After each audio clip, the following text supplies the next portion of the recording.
Bonjour et bienvenue à Qu'est-ce que t'en penses? Un podcast acadien avec Frank. Pili. Puis guess what? Si tu mets tout en chial, Je pense que oui. right on. Cette semaine, sur Qu'est-ce que t'en penses, on a l'invité spécial Daniel Leblanc. Daniel a joué au hockey pour les Huskies de Rouyn-Noranda jusqu'à l'âge de 20 ans. Séparé du hockey pour quelques années avant de rejoindre les Patriots de LGA comme assistant coach. C'est ça qui lui a redonné la piqûre pour le hockey. Il a commencé à scouter vers la fin des années-là avec les Huskies de Rouyn-Noranda, à l'entour de 2014-2015. Son premier draft est en 2015 à Sherbrooke. Après la Coupe du Président 2016, parce qu'il a gagné la Coupe du Président 2016,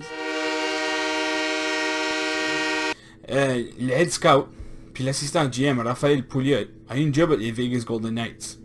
Après ça, Dan a été nommé head scout avec les Huskies pour ensuite être nommé assistant GM l'année passée. Puis just for good measures, il a gagné la Coupe du Président puis la Coupe Memorial l'année passée.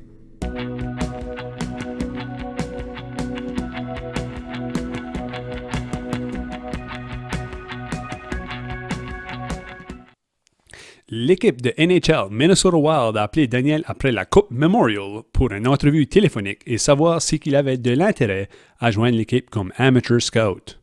Il a rencontré le management du Wild en personne au draft NHL à Vancouver en juin 2019 et il a signé avec eux le 1er juillet 2019. Sans plus tarder, on aimerait souhaiter la bienvenue à Qu'est-ce que t'en penses à Daniel Leblanc.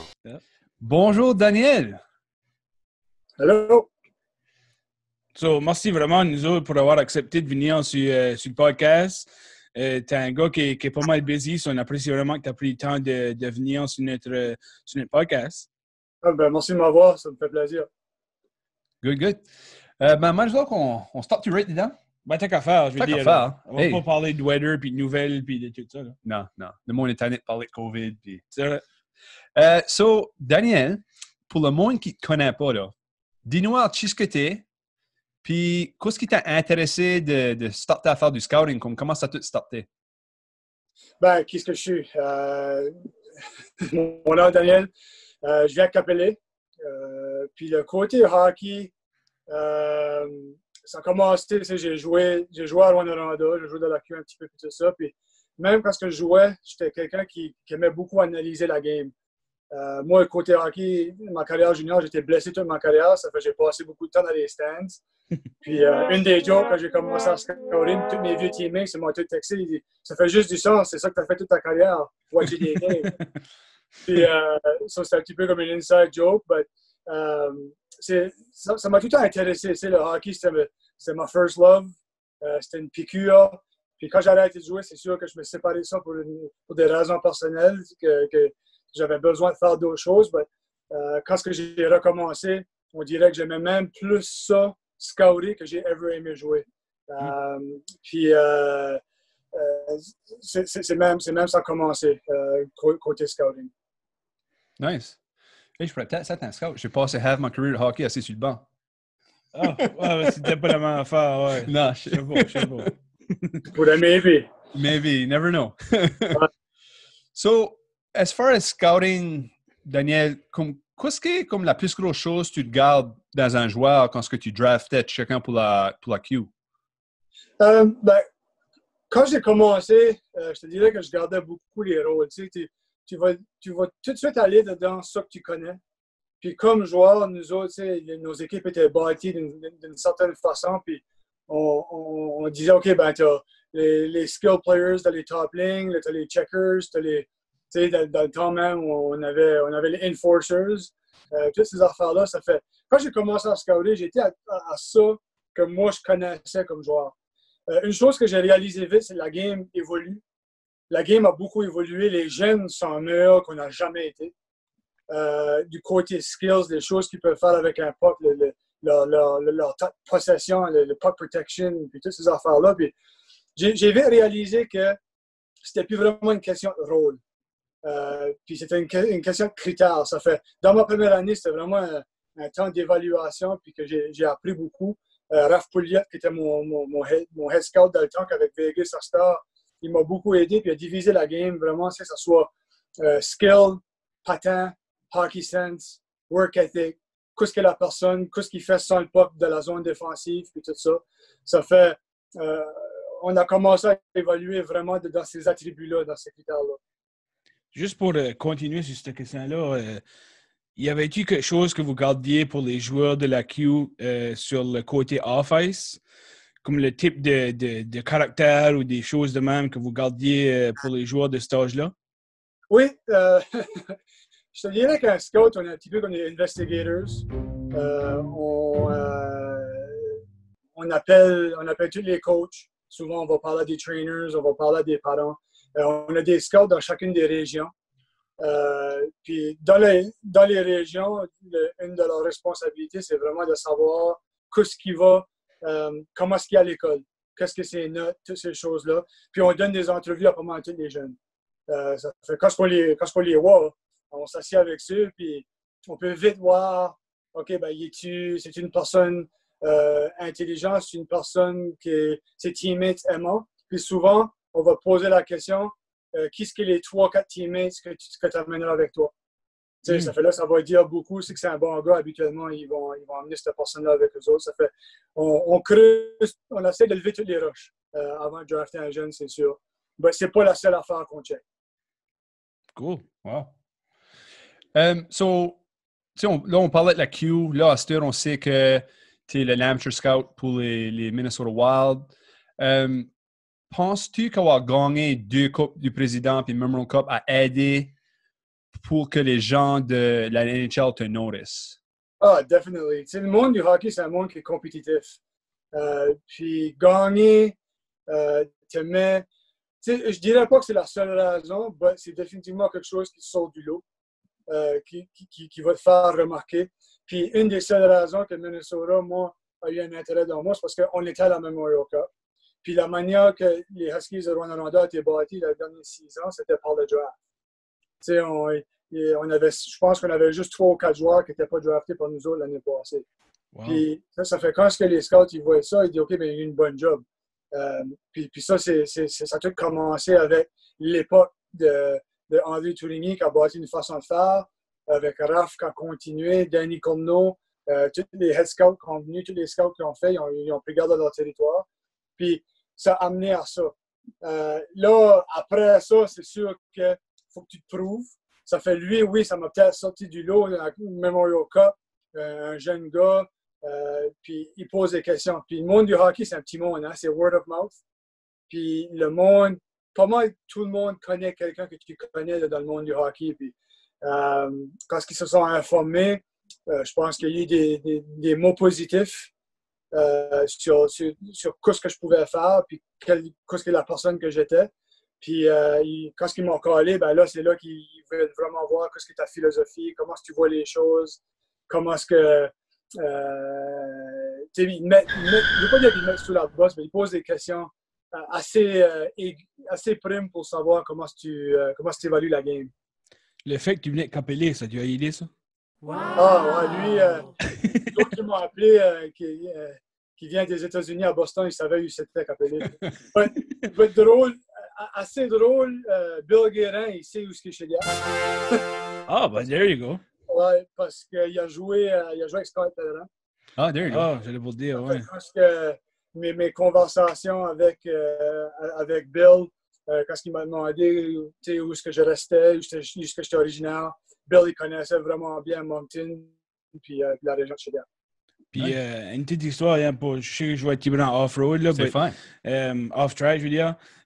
Moi, j'étais à Detroit il y a une couple d'années passées. Je sais que t'es à Minnesota Wild. Je vais parler de ça vite, là.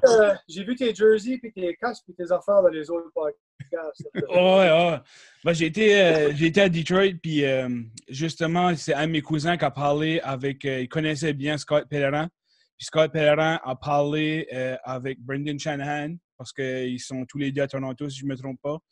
Yeah. Puis après ça, Brendan Shanahan a parlé avec Kurt Maltby. Puis à cause de ça, on a été voir Kurt Maltby, puis il nous a donné un private tour de Joe Louis Arena avant que ça soit démoli. Nice. C'est pour dire comment petit qu'est le monde, comme tu dis, comment petit qu'est le monde du hockey, puis comment tu connais quelqu'un qui connaît quelqu'un. Ça, c'était pas mal spécial qu'on a pu voir Joe Louis Arena avant que ça soit démoli. So, en tout cas, c'est Avais-tu vraiment pas, cher. avais-tu pas une histoire pour ton casque, puis de quoi qui t'aime sur ta tête? Ouais, j'avais mon casque des Red Wings, puis j'étais à Joe Louis Arena, puis j'ai rentré au bathroom. Puis la place était vraiment vieille, là. Ça, c'est comme... J'ai rentré là, puis il y a un morceau de rouille qui a tombé sur ma tête, puis ça fait une spot de rouille sur mon casque des Red Wings. Là, je le sauve à cette heure. Comme ça, c'est un antique, là. Ça va être un... Right avant qu'il défaise Arena. Un one of a kind, ouais. Ben là, on va aller parler des Red Wings. Ouais, Là, on va parler des Minnesota Wild. So Daniel, obviously, tu sais, t'as fait une bonne job avec la Q. On voit que tu es passionné à faire ce que tu fais, le scouting. Comment est-ce que tu t'as senti quand Minnesota t'a approché pour t'offrir le job? Ben, au début, tout a vraiment arrivé vite, puis ça arrivait dans un temps que j'étais super busy. Ça arrivait, on venait juste de finir la Memorial Cup. La semaine après ça, c'était le draft amateur. On préparait le draft. Après ça, on préparait le draft américain, qui est comme la semaine d'après. Puis on a essayé de faire une deal pour le draft européen. Right? Puis parmi le draft européen, il faut aller à Vancouver. Le draft NHL était à Vancouver l'année passée. Puis ça fait tout arriver en même temps. En plus, j'avais une full-time job en même temps de faire ça. Ça fait, je ne peux pas dire que j'avais vraiment le temps de laisser sinker in. Quand il m'a appelé, fait la première entrevue, il a demandé pour me rencontrer en personne à Vancouver. Là, on dirait que ça sinke un petit peu plus in. J'avais encore des responsabilités à faire puis finir mon année avec Rouen. Puis je ne voulais pas voir mes hopes trop haut. Parce que dans le monde du hockey, il y a quelque chose qui dit don't get too high with the highs, don't get too low with the lows. Puis ça, c'est une situation que je ne voulais pas me mettre dans la tête que ça allait arriver. J'étais confiant que je pouvais avoir la job, puis que j'avais les capacités de le faire. Mais je ne voulais pas dweller sur ça, de juste dire c'est ça, je vais l'avoir, puis être super déçu, c'est que je ne l'ai pas. So, je laissais comme une journée à la fois. Juste que ça a vraiment sinké in, c'est quand j'ai eu. Actually, j'ai manqué la call. J'avais pas ma phone avec moi, j'ai manqué la call. Puis quand j'ai vu la call, c'était le 30 juin. Puis on est tous signés le 1er juillet, right? Comme les joueurs, c'était July 1st. Le staff, c'est la même chose. Puis j'ai vu ça, puis j'ai comme paniqué. Puis j'ai appelé tout de suite. Puis c'est ça, ils m'ont fait la job. Le GM m'a appelé tout de suite après. Tout le monde, tu sais. Ça fait vraiment vite. En dedans de 24 heures, c'était fait signer. Là, je pense que c'est là que ça a comme sink in, dire wow, j'ai réalisé un rêve de faire partie d'une équipe de la NHL puis pouvoir vivre ce rêve-là. Ben là, vite assez, tu commences à être plus nerveux. Tu dis, OK, j'ai beaucoup de travail à faire parce que c'est pas une fois que tu goûtes à la médecine, you don't want to go back. Tu veux vraiment rester là, puis à ce temps, tu vois que c'est un autre monde, puis tu es juste un petit pion, puis il y a beaucoup, beaucoup de travail, puis il y a beaucoup d'affaires à apprendre. T'sais. Moi, la mentalité que j'ai, c'est comment est-ce que je fais pour apprendre quelque chose de nouveau à chaque jour. Puis, arriver à la NHL, il y en a beaucoup, beaucoup à apprendre, à être, puis côtoyer ces gros noms-là, on va dire. C'est pas comme si tu étais comme... assis à un cottage, sur le bord de mer, à Grand Barachois, t'es bien relax. Là, t'es à Vancouver, tu te préparais pour les drafts, t'es comme... Stressant. T'es stressant, là. Puis là, t'as encore un autre stressor par-dessus, c'est quand même quelque chose. Yeah. Ouais, il y avait beaucoup de choses qui arrivaient en même temps avec tout ce qui avait arrivé avec la Coupe Mémoriale. Puis en plus de gagner une Coupe Mémoriale, ben, ça veut dire que nous, on avait une équipe à maturité à Rouyn-Noranda, qui veut dire que Rouyn-Noranda, on t'a fait préparer le rebuilding. Tu sais, après la training period, nous autres, l'année passée, moi, ma mentalité était de commencer puis rebâtir une équipe. Comment est-ce qu'on fait pour pas être à la cave l'année prochaine? J'avais beaucoup de dossiers qui étaient ouverts. Je pense qu'avant qu'il passait, c'était probablement la meilleure affaire parce que j'avais pas le temps d'être stressé. Sinon, j'allais être un petit peu plus stressé. Là, on parle de right now, si tu veux. Comment est-ce que of course, je sais on a dit qu'on n'allait pas trop en parler de la Weatherby, mais on va parler du COVID. Comment est-ce que le COVID, comment est-ce que ça affecte ta job tout de suite? Comme, étant donné que tu ne peux plus watcher les joueurs vraiment live, puis comme, qu'est-ce qui est vraiment différent comme, en la période avant COVID puis après COVID pour le scouting? Ben, avant le COVID, c'était des journées normales. C'est on the road. C'est beaucoup les fins de semaine, les soirs. Mon territoire, c'est Québec maritime. C'est la Ligue de hockey junior majeur du Québec. On courait un petit peu partout. Puis on commençait à se préparer pour courir après les playoffs. L'idée des playoffs, c'est peut-être notre dernière chance d'avoir certains joueurs avant la draft. Ça fait, 3/4 de la saison était quand même passée. On a eu la chance de voir tous les joueurs, à part de si il y a un joueur qui était blessé pour la majorité de l'année ou whatever. But, en général, le gros travail était fait. Quand on a dit de rester à la maison dans le mois de mars, ça a changé au côté vidéo. Vidéo analytique, toutes ces choses-là. Ça fait vidéo, Zoom. On a passé beaucoup de temps sur Zoom, meetings avec nos boss, juste parler de joueurs, tout ça. Mais c'est le côté vidéo aussi. Toutes les équipes, ils ont des vidéo scouts qui coupent des games. On a les chiffres de tous les joueurs. On est demandé de faire certains devoirs à travers ça. Puis après ça, on fait nos meetings. Puis c'est différent, mais en même temps, ça la place d'avoir notre meeting, c'est en personne en Minnesota dans le mois de mai, mais on l'a fait sur Zoom. On a passé des pleines journées assis dans nos bureaux avec nos computer screens. Puis on a débattu nos gars comme ça pour venir avec une liste. Ouais, ben c'est pas mal sharp de voir ça que, c'est comme tu dis, les scouts, puis ça, être assis tous ensemble, mais pas vraiment ensemble. Ça doit être une différente dynamique et tout. Puis je crois bien et tout que les différents scouts ont une différente manière d'évaluer le monde. Je sais qu'on avait parlé un petit peu avant l'interview de comme le eye test puis le analytic side. De ce côté-là, il y a-tu des fois, il y a des...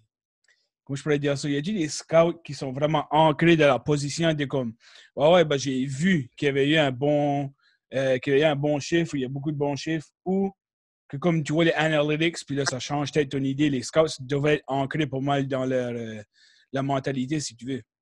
Oui, ben, côté analytique, dans les sports professionnels, le hockey est un petit peu en arrière de, on va dire, baseball, puis basketball, tout ça. Puis c'est normal parce que tu prends le baseball, ben, c'est un sport qui est arrêté. Il y a plus de caméras qui peuvent capter différentes affaires. Mais le monde du hockey est vraiment en train de vite s'habituer au côté analytique. Il y a des affaires qui s'en viennent. C'est même la NHL, si tu regardes, ils veulent mettre des chips dans le puck, puis dans les équipements, des affaires de même. Ils peuvent tracker tous les mouvements de chaque personne, qui peuvent dire, OK, ben lui, sur 75% du temps, il sort le puck de la zone, ou 80% du temps qu'il y a le puck dans la zone offensive, il crée une chance de scorer. Il y a plein d'affaires de même qui vont s'en venir. Le eye test est encore là. Tu demandes s'il y a un disagreement entre les deux bords. Souvent, il y a des disagreements entre deux eye tests. Mm-hmm. Puis souvent, il y a des disagreements entre deux analytics, right? Puis c'est plus... Je pense qu'une chose qui peut d'arriver, c'est plus un contre l'autre, c'est les deux ensemble. Parce que analytics, c'est comme la science, right? C'est noir sur blanc, c'est testé, c'est un petit peu des faits, mais les faits peuvent être manipulés, right? Le eye test, tu vois ça, tu as un feeling, tu as joué la game, tu dis, OK, ben lui, à cause de son caractère, tu sais, des affaires que tu ne peux pas calculer, right? Si c'est une bonne personne, son work ethic, ces affaires-là. Mais le côté puck possession, les statistiques, ces affaires-là, tu peux tout calculer ça. Ça fait l'analytique, c'est de l'information. Quand tu fais une décision comme une compagnie, un budget ou n'importe quoi, tu vas prendre l'information, tu vas prendre la meilleure décision possible avec l'information que tu as. Puis moi, personnellement, oui, je suis un eye test, c'est comme ça que j'ai connu, mais j'aime beaucoup le côté analytique aussi. Puis la game de hockey s'en va, que ça va être un mismatch des deux. Ah, ben c'est exactement ça que j'allais vous dire. On dirait que tu vois plus même moi je pourrais dire ça, les vieux analystes qui disent, comme qui parlent presque exclusivement comme du eye test, qui commencent à dire, ben tu sais, les analytics, c'est quand même de quoi d'important, puis là, around et tout. Yeah. Ça, c'est intéressant de voir ça. Puis tout, toi, quand tu cherches un joueur là, qui va être drafté dans la NHL, versus ça que tu cherchais pour un joueur qui est dans la Q, y a-t-il quoi qui est comme différent? À la base, je dirais que c'est la même affaire. C'est un bon joueur de hockey et un bon joueur de hockey. Right? La grosse différence, c'est que Junior, on scout des jeunes qui ont 15 ans. Il y en a deux qui n'est pas à pleine maturité. On dit tout le temps, OK, ben, y a-t-il une barbe? Right? Right? C'est vrai, si un jeune a une barbe à 15 ans, ben, habituellement, les chances qu'il a fait ses maturités un petit peu plus tôt qu'un autre. Right? So, ça veut dire que si il n'y a pas de poil dans la face, ben, il y a des chances de profiter puis gagner beaucoup de force physique puis peut-être grandir un petit peu dans ses années juniors. Puis l'autre affaire aussi, c'est que junior, tu draftes un gars que tu veux qu'il essaye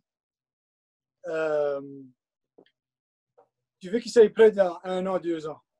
Tandis que la NHL, tu peux drafter un gars qui peut être prêt dans 4 ans, dans 5 ans. You got time on your side.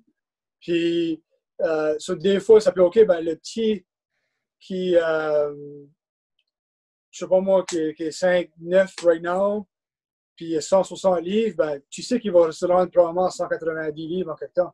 Tu sais que c'est un bon joueur. Dans 5 ans, il va se rendre là, ben, c'est là qu'il peut profiter. Puis il y a beaucoup des late bloomers que c'est ça qui arrive. Right? Puis il y a plein d'exemples de des jeunes qui ont juste profité plus tard. Puis la game a changé, right? Les petits joueurs, ils ont beaucoup plus de place dans la game parce que c'est basé sur la vitesse et le skill. C'est vrai, ça doit être pour ça que ça n'a pas fait drafter moi pis toi. On avait une barbe à comme 13 ans niveau. Ben moi, anyway, ça doit être juste pour ça, il n'y a pas d'autre raison. Il n'y a pas d'autre raison. Ben toi, je le sais pas, ben Lee, je le sais. Lee, je l'ai vu jouer, lui.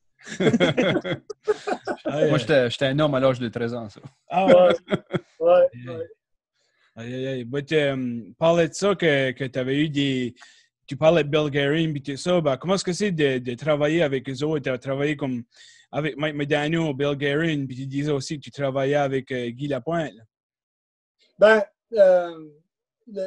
une chose que je vais dire à propos d'eux autres, c'est que j'ai réalisé arriver au niveau professionnel, c'est que c'est surtout de mon expérience avec eux autres, c'est que c'est vraiment des bonnes personnes. Ils sont humble, puis au début, moi, j'étais un petit peu intimidé, puis la première fois que j'ai rencontré Bill, j'ai arrivé à l'office, puis je connaissais pas personne, j'étais tout seul. Il fallait que j'aille chercher quelque chose. Puis Bill était à son office, puis juste son assistante a dit « Ah ben, Bill est ici, veux-tu le voir? » Right? Ben, quand Bill était au téléphone, elle a dit « Il m'a vu, il a fait « Call you right back », il a fermé la porte, « Assis-toi. » Une conversation pour 25 minutes, puis c'est comme si je parlais à vous autres right now. Wow. Right? Wow. Il t'a fait filer confortable. Tout de suite, Bill, c'est une personne, c'est un leader incroyable. Il a un vécu incroyable, puis c'est que quand il rentre dans un room, tu sais qu'il est là. Right? Il est naturel à ça. C'est un petit peu un clown, il aime avoir la fun, mais quand c'est business, c'est all business. Puis il veut gagner, puis il aime le monde qui est compétitif, puis tout ça, il aime la compétition, il aime se faire challenger, il aime se chirper. Right? C'est ça qu'il aime. Ça fait.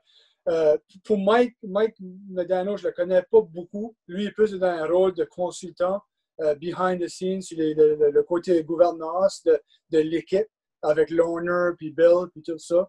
Mais les choses que j'ai entendues de lui, c'est incroyable. Puis Guy c'est une legend, right? Il est dans le Hall of Fame, son jersey est retiré à Montréal. Il fait partie du Big Three avec Savard puis Robinson. Puis, moi, la première fois que j'ai rencontré Guy, j'écoutais une game avec lui. Puis dans la première période, il a signé 3 autographes pendant la game. Oh, wow! Right? Puis il y a quelqu'un qui est arrivé avec une grosse peinture, puis il était assez impressed de la peinture qu'il a parlé à cette personne-là pour 5 minutes. Il a juste appris ça, qui a fait ça, il en voulait une. Right? C'est du monde qui est down to earth, humble. Guy, quand il m'appelle, les premières questions qu'il demande, c'est comment est-ce qu'il a la petite famille. Il veut savoir comment est-ce que tu vas, comment est-ce que. Il care vraiment pour le monde, le côté personnel de l'humain, professionnel. Puis c'est vraiment des pros. C'est le monde du hockey, tu attends ça, c'est des pros. Mais eux autres, tu vois pourquoi ils ont eu autant de succès. Oui, c'est sûr, mais après ça, il faudrait qu'on demande pour l'autographe à Dan Leblanc. Oui. Je pense pas que vous avez besoin de ça. Local Les autres, c'est plus important. L'épisode d'aujourd'hui est sponsorisé par Bleu, Blanc, Rouge, Jaune. Texte mon téléphone. Tinder acadien. As-tu déjà voulu parler avec des femmes acadiennes qu'appelées Chidiap Maranko? Ça peut se faire. As-tu déjà voulu parler avec Bertha, Gertrude puis Ozélie? Ozélie. J'ai tout le temps voulu parler à Ozélie, mais je sais pas comment. Bah, si tu peux. Sais-tu comment? Comment? Avec bleu, blanc, rouge, jaune, texte au téléphone, le Tinder acadien, tu peux faire ça. Ouh, je vais faire ça right now. Alright, so might as well, on va aller aux emails. Yeah, on va checker nos emails. Faut que je dise qu'on a eu pas mal beaucoup d'emails. Je dirais, je sais pas, mon commandant autour de comme 200, 225. Ils voulaient tout savoir comme... Ah, avec... 223. 223. Je savais que c'était à peu près ça. So, ils voulaient tout du inside information. Ils voulaient savoir comme, les Wild, si tu pourrais piquer first overall, qu'est-ce que tu piquerais, puis tout ça. Mais on va pas te mettre... On the spot. On va pas te mettre on the spot. But on a choisi une video question qu'on a trouvé qui était super intéressant. C'est des bonnes questions. Puis le vidéo itself est kind of funny. So, on va jouer ça right now. C'est un video question qui vient de Denis Légère. Bonjour Daniel, Denis Légère ici, un Habs fan. Sorry, not sorry. Anyway, j'ai une question pour toi, à deux papiers. Dans ta carrière comme scout en junior, y a-tu un joueur que toi t'étais intégré à la draft et qui a devenu une étoile dans la Ligue junior sur ton équipe ou même éventuellement dans la Ligue nationale? Deuxième partie, y a un joueur que toi t'allais manquer de ton scouting, qui a été drafté soit junior ou même dans la Ligue nationale que t'as regretté, t'es comme damn, I miss that guy. So, ça c'est ta question. So, merci beaucoup. Puis, go Habs go. Hey, on a fait les playoffs, man. Carey Price. Olé, olé, olé. Oh! Ouais, c'est une question creuse. Oh, I hope que Denis all right. Avant d'aller là, I hope que Denis est alright. On voit qu'il est comme dans l'eau. I hope que tu checker sur lui. Je sais pas. But, Go ahead, Daniel. but Sorry. go ahead. Je dirais que côté, je vais la diviser en junior puis NHL. Côté junior, des joueurs que moi j'ai vraiment poussé, pas vraiment. Moi, mon approche à Rouen, c'était vraiment un travail d'équipe. Puis tout au long de l'année, oui, on poussait pour des joueurs, et c'était là, puis on avait des territoires à pousser. On a chacun eu nos batailles à faire. Je te dirais qu'à Rouen, des joueurs qu'on est super fiers, qu'on pan out, puis que c'est l'identité des Huskies, puis des raisons qu'on a gagné des coupes, puis tout ça, qui est considéré des vols. Bon, on peut commencer avec un gars de Dieppe, qui est Phil Myers, quelqu'un acadien. Moi, je ne faisais pas partie de l'équipe de scout cette année-là. J'ai arrivé l'année d'après. Mais Phil est un gars qui, son histoire est incroyable, puis ça prouve le caractère qu'il a. Lui, il était grand, il avait besoin d'affaires à développer, puis tout d'un coup, ça a tout cliqué avec la confiance, puis il est dans la NHL.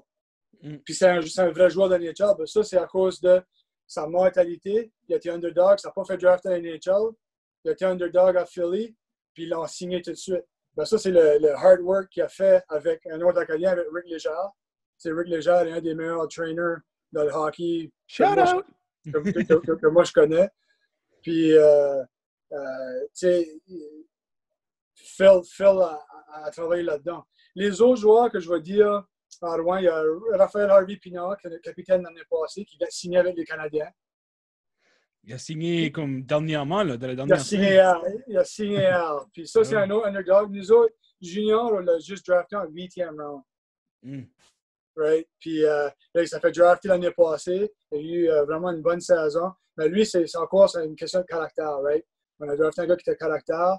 Puis là, il y a Alex Bocage qui est drafté à Colorado, qu'on a eu en 2e round. Puis si le draft, ça à refaire, il serait probablement 5e overall, junior.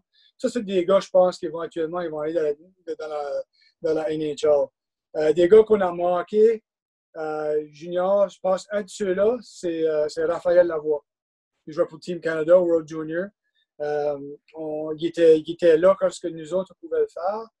Lui, c'était plus une question comme qui est très publique. C'est OK, ben son caractère, qu'est-ce qu'il va faire? On ne sait pas. Puis il nous a prouvé que on savait qu'il pouvait jouer au hockey, mais il a prouvé qu'il avait vraiment un nom un autre step, puis les chansons qui vont probablement jouer à NHL éventuellement aussi. Un autre nom, je vais dire que moi, personnellement, m'a surpris, c'est Noah Dobson. Nice. Et puis nous autres, Noah Dobson est une grosse raison que Rouen a gagné la Memorial Cup l'année passée. Here come the Huskies again. Lovko with his great speed. Abandonado hits to the net. He scores! Peter Abandonado! And the Huskies have their first lead of the game.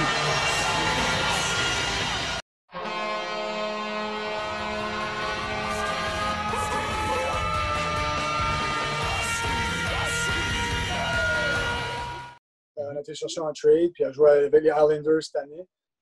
Quand je l'ai vu jouer à 15 ans, je trouvais qu'il était vraiment bon. C'était un pick pour sûr. Mais je ne le voyais pas comme un top-end défense. Puis je te dirais que c'est un des joueurs que j'ai appris beaucoup de. Un gars que moi, dans ma tête, c'est pas que je l'ai manqué au draft, mais que si j'avais été mis dans cette position-là, je dirais que je l'aurais probablement manqué parce que je ne l'avais pas là. Puis c'est un joueur de hockey incroyable, puis c'est un human being encore plus incroyable. Puis il va avoir une belle carrière à NHL. Le côté NHL, des gars qui m'ont surpris, Patrice Bergeron, Brad Marchand, puis à cause des Wildcats, je vais dire Connor Garland. Garland, je ne pensais jamais qu'elle allait faire la NHL quand je le voyais jouer. Juste à cause de... il était juste offensif, il ne jouait pas sans le puck puis tout ça. Mais il s'est mindé à apprendre différentes choses, puis le talent naturel qu'il avait de scorer était trop bon. Patrice Bergeron, lui, c'était, vous le savez, c'est two-way. Il est une personne incroyable, c'est un leader, c'est un caractère incroyable, c'est pour ça qu'il a cette belle carrière-là. Puis Brad Marchand, Brad Marchand, c'est juste... Qu'est-ce qu'on peut dire à votre Brad Marchand? Qu'est-ce qu'on peut dire qui n'a jamais été dit à votre Brad Marchand? Moi, personnellement, j'ai une bonne relation avec Brad Marchand. J'ai tout le temps eu du temps pour Brad Marchand. On a joué ensemble, un contre l'autre, tout ça. Ça fait quand on se voit, on se parle une fois de temps en temps. Puis, d'une manière, ça me surprend, mais d'une manière, ça ne me surprend pas parce que son attitude était tellement être le meilleur. Puis qu'il n'y a rien qui le dérangeait. Il n'y avait pas de noise autour de lui qui le dérangeait. He was going to get where he wanted to go. Puis c'est pour ça que c'est incroyable le succès qu'il a. Il mérite. Yeah, for sure. Il faudrait go check il faudrait go check Bergeron puis Marchand. Faire sûr dans les playoffs, là, faire sûr si c'est intéressant. Ouais, comme un gars comme Bergeron, tu sais, Pat Bergeron, là, il a joué à Bathurst 1 an. Puis lui, à 15 ans, il n'avait même pas joué Midget AAA. Il a joué Bathurst, il a joué 1 an Bathurst, 1 an Midget, 1 an Q, puis 1 an NHL. Il a fait 4 ans, il a fait 4 steps. Right? Crazy. Ça, c'est juste pour dire son mindset. Tu sais, lui, on a des chums en commun, puis je me rappelle, il y a mon âge, Bergeron, puis dans le temps, il avait comme laissé toute sa vie juste pour traîner. Right? Puis c'est pour ça qu'il faisait ces steps-là. Puis aujourd'hui, on aurait peut-être dû tout faire la même affaire. Ouais. Ça, c'est pour... lui avait un talent, ça. Pour les jeunes qui écoutent, là, arrêtez tout puis traînez. Non, je joke. C'est pas vrai. C'est pas vrai. Les gyms sont même pas ouverts encore. Les gyms sont pas ouverts. Mais c'est alright, on peut faire des dry lands. Si les gyms rouvrent, allez à Peak Fitness ou à Richard. Exactement. Côté hockey, c'est sûr que Rick, c'est définitivement ce qu'il fait. Yeah, for sure. For sure. So, Dan, à cette heure, on est rendu à un segment de Qu'est-ce que t'en penses? C'est une petite game qu'on aime de jouer avec nos invités. Ça s'appelait Chum Beer puis réponse ici. But il y a un petit brin trop tôt aujourd'hui pour Chanut Beer. So, on va dire Chanut Bubbly. Bubbly, hein? Chanut Bubbly puis réponse ici. C'est à cause qu'on a un podcast acadien, obviously. C'est 5 questions basées sur l'Acadie. Es-tu prêt? Prêt. Prêt. First question, c'est qu'est-ce que est ton favorite mets acadien? Côté acadien, je te dirais que je suis une personne vraiment simple du côté mets. Je vais dire fricot. Oh, c'est yummy. Puis ça, c'est quoi que la question qu'on pose avec ça, c'est avec ou sans les pâtes? Les trucs carbs. Les pâtes, c'est carbs. Usually some. Okay. But avec, comme disons quelqu'un le fait avec, je ne les fais pas enlever. OK. OK. Il juge pas. Non, C'est c'est ça. un bon gars. C'est un le blanc capelé. J'aime beaucoup les carbs. So, it's all good. So, qu'est-ce qui est ton favorite artiste acadien? Comme ton artiste, comme la musique surtout. Là. Comme tout le monde, moi, j'ai grandi avec le 1755. On avait mes parents, ils avaient toutes les CDs. Puis quand j'ai commencé à jouer la guitare, c'est les tunes de 1755, les first tunes qu'on apprend. So. C'est définitivement 1755. Toi, c'est quoi qui est comme dans nous autres, un Acadie? Hein? Ouais. Ça fait partie de nous autres, je pense. Moi, je me rappelle bien que 1755, Steve Eiserman a fini avec 1755 points. c'est ça qui me reste de la tête. So, you have Acadie. Pretty much. Steve Eiserman Leblanc. Ouais. Arrête, je vais l'appeler mon petit gars Eiserman, ma femme ne voulait pas. Anyway. So, Daniel, question numéro 3. Qu'est-ce que ta favorite sport en Acadie? La dive. Oh, wow! Encore plus spécifique que la ville ou le village, il a dit la dive. Nous autres, on avait un chalet à la Friel.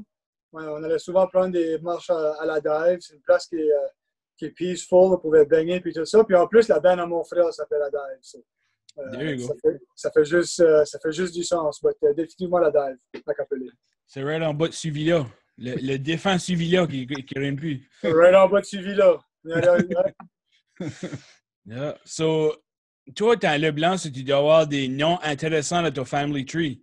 So, qu'est-ce qui serait ton nom? Tu sais, comme tes grands-parents, puis tout ça. As-tu comme des scolastiques, des Dismas ou comme des Natmam de ton arbre de famille? Des weird de l'Acadien. Le côté Leblanc, c'est beau à mon père. Puis mon père vient de Shediac. So c'est plus comme un Leblanc originalement, c'est un Leblanc Memranco. De ça que je sais. Puis le beau à ma mère, c'est Cormier. So, le capelé, moi, c'est Cormier. Okay. Bon stuff. En grandissant, quand on passait les portes là, pour vendre des affaires, puis disait à Chissé le garçon, là, c'est Daniel Aljan à gare à Maguette. OK. Pretty good. Yeah, tu dois avoir des grosses réunions de famille. C'était des Cormier puis des Leblanc. Ça doit être des immenses réunions de famille.